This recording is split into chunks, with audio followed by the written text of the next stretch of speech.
y'all, Cookin Savvy here. Let's talk savvy versatility for a minute. Do your family meals ever get in a rut? Well, this lasagna roll-up recipe is great on its own, but you can make it unique to your family with a few additions or substitutions.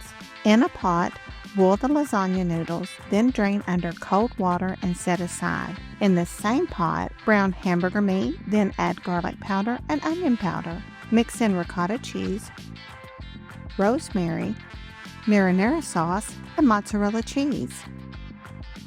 Line a baking dish with the hamburger sauce. Then place the cool noodles on a cutting board or parchment paper. Add the hamburger sauce to each noodle.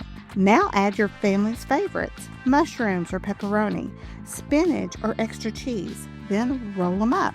Comment below your family favorites. Place the roll-ups in a baking dish and cover with the remaining hamburger sauce. Now sprinkle with more mozzarella cheese.